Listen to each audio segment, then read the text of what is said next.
the book of Romans, chapter 1. I will read from verse 1 to 32. Verse 1.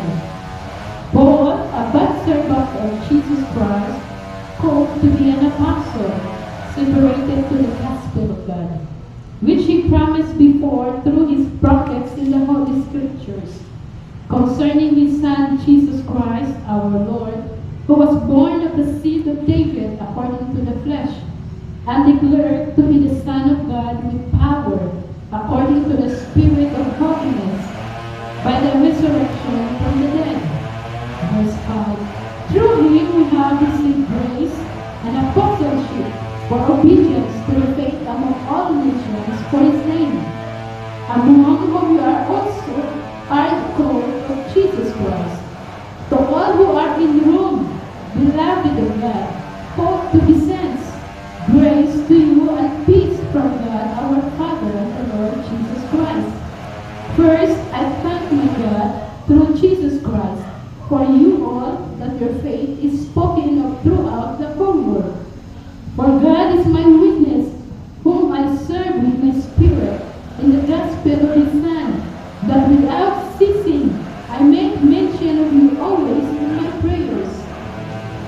Verse 10. Making request, if by some means now at last I may find a way in the will of God to come to you. For I love to see you, that I may impart to you some spiritual gift, so that you may be established.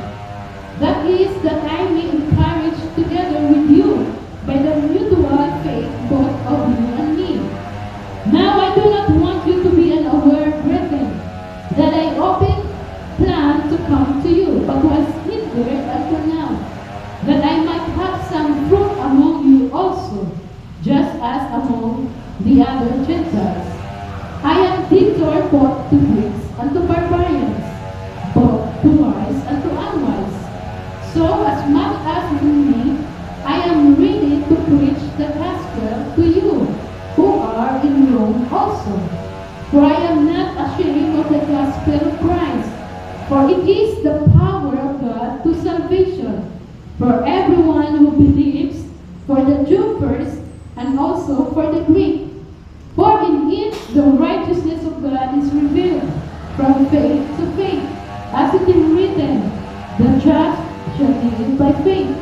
For the wrath of God is revealed from heaven against all ungodliness and unrighteousness of men, who suppresses the truth in unrighteousness, because what may be known of God is manifest in them, for God has shown it to them. For since the creation of the world, his invisible attributes are clearly seen, being understood by the things that are made, even his eternal power and Godhead, so that they are without excuse. Because although they know God, they did not glorify him as God, nor were thankful, but became futile in their thoughts, and their foolish hearts were darkened.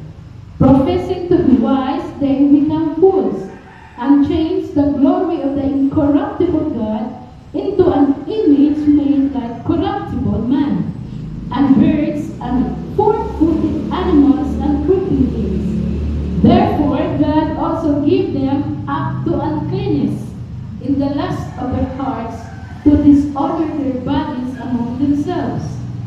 Verse 25, who exchanged the truth of God for the lie, and worship and serve the creature rather than the Creator, who is blessed forever. Amen. For this reason God gave them up to vile passions, for even their women exchange the natural use for what is against nature. Likewise also the men, leaving the natural use of the woman, burn in their lust for one another, men with men, committing what is shameful, and receiving in themselves the penalty of their error which was due.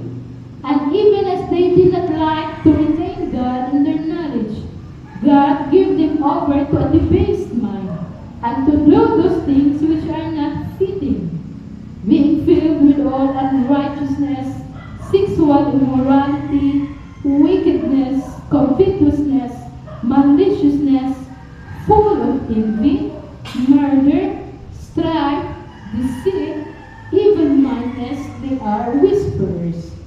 Verse 30, backbiters, haters of God, violent, proud, boasters, inventors of evil things, disobedient to parents, undiscerning, untrustworthy, unloving, unforgiving, unmerciful. Verse 32, for knowing the righteousness judgment of God, that those who practice such things are deserving of death, not only do the same, but also approve of those who practice them. Let's read the word of God.